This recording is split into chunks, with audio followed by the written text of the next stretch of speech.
సిజేపీ party cockroach Janata party ఈరోజు ఇండియాలో జంతర్ మంతర్ వద్ద మన నీట్ పేపర్ లీక్ గురించి అండ్ కొన్ని పోటీ పరీక్షల అవకతవకల గురించి ధర్నా అయితే చేసినారనమాట.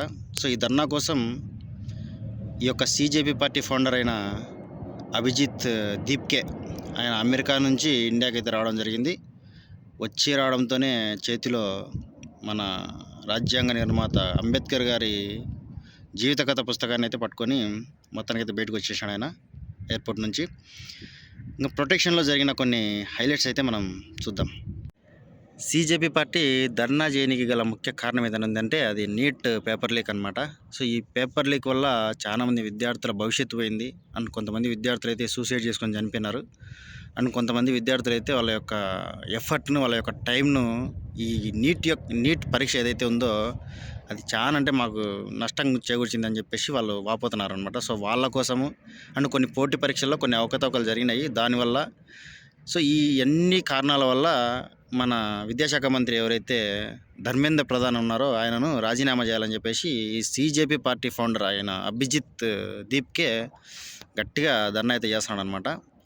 ఇంకా ధర్నాకు హాజరైన వ్యక్తులు ఎవరెవరన్నా ఉన్నారంటే కొంతమంది యూత్, కొంతమంది ఎల్జిబిటిక్యూ సంబంధించిన వాళ్ళు ఉన్నారు, కొంతమంది రిలీజియస్కు సంబంధించిన వాళ్ళు ఉన్నారు, కొంతమంది ఆపోజిట్ పార్టీకి సంబంధించిన వాళ్ళు ఉన్నారు.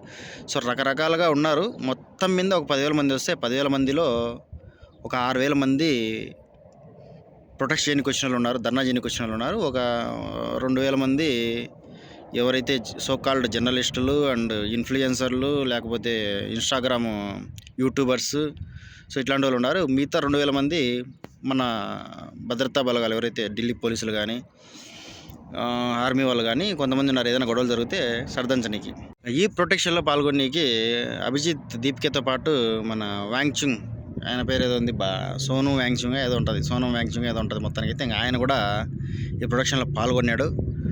సో ఇంతమంది పాల్గొన్నా కూడా లాస్ట్కి అయితే ఏం జరిగిందంటే ఈ ఎవరైతే మన విద్యాశాఖ మంత్రి రాజీనామా చేయకుంటే ఈ ధర్నా ఇంతటితో ఆగదు. సో ఈ ధర్నాను ప్రతి రాష్ట్రంలో మెయిన్ సిటీస్ ఏదైతే ఉన్నాయో ప్రతి రాష్ట్రంలో ఈ ధర్నా అనేది మేము కంటిన్యూ చేస్తాము.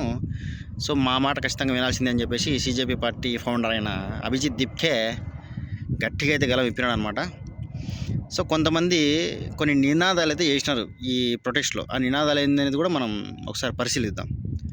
ఇంకిలాబ్ జిందాబాద్కు ఒక నినాదం చేసినారు, తర్వాత ఆజాదీ అనే ఒక నినాదం చేసినారు. ఆజాదీ ఎందుకు చేసినారు కూడా తెలియదు, లైట్ తీసుకోండి. కొంతమంది రిలీజియస్కి సంబంధించిన వాళ్ళు కూడా వచ్చినారు ఏదైతే ధర్నా చేసినారో దాంతోకి. వాళ్ళలో కొంతమంది ఉమ్మర్ ఖాలిద్ అనే ఒక గవర్నమెంట్ ఆయనకు టెర్రరిస్ట్ అనే ముద్ర వేసింది.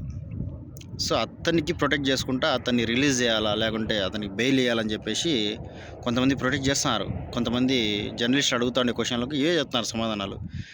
అసలు కాక్రోచ్ జనతా పార్టీకి సంబంధించిన వ్యక్తులే కాదు వాళ్ళు, కానీ వాళ్ళు కూడా వచ్చి దీంతో ఇది చేస్తున్నారంటే ఏం చేద్దాం అనుకుంటున్నారు ఈ దేశాన్ని అనేది కొంచెం డైలమాలో పెట్టే విషయమే. మీరు కూడా ఆలోచించండి. మీరు ప్రొటెక్ట్ చేయాల్సింది దేని గురించి? విద్యాశాఖ మంత్రి రాజీనామా గురించి చేయనికి వచ్చినారు, అంతేగాని ఆడేవాడో ఉమ్మర్ ఖాలిద్ రావాలా లేకుంటే ఇదేదో రావాలా లేకుంటే ఎల్జిబిటిక్యూ మా వాళ్ళు ఉండాలని చెప్పేసి ఇట్లాంటివి లేవు. ఇట్లాంటివి అస్సలు సంబంధమే లేని విషయాలు కూడా ఈ ధర్నాలో తీసుకొచ్చినారనమాట. సో మొత్తానికైతే ధర్నా అయితే ఫ్లాప్ అని నేను అనుకుంటున్నా, ఫ్లాప్ అయిందని నేను అనుకుంటున్నా. అందరి విషయం అయితే నాకు తెలియదు.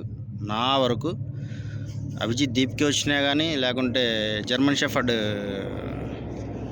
ఏదో ఉంటాడు, దాని పేరు జర్మన్లో ఉంటాడు, వాడు వచ్చినా ఎవరు వచ్చినా కూడా ఏం చేసేది ఏం లేదు.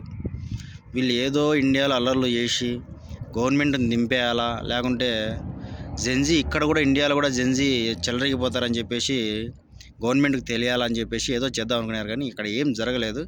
ఇన్స్టాగ్రామ్లో ఉండే ఫాలోవర్స్ బయట ధర్నాకు మాత్రం సపోర్ట్ అయితే లేరు. ఎందుకంటే ఇన్స్టాగ్రామ్లో 20 మిలియన్ దాకా సపోర్టర్స్ ఉన్నారు సిజేపీకి, అదే కాక్రోచ్ జనతా పార్టీకి, కానీ రియాలిటీలో మాత్రం 6,000 మంది కూడా రాలేదు. సో వాళ్ళే అర్థం చేసుకుని ఉండాల్సింది. ఇది ఏదైనా కానీ సోషల్ మీడియాలోనే మనం తెలుసుకోవాలి, కానీ బయటకు వచ్చి గిన్నాలు చేస్తే ఒకడు కూడా రాడని చెప్పేసి వాళ్ళు కూడా తెలుసుకోవాలా.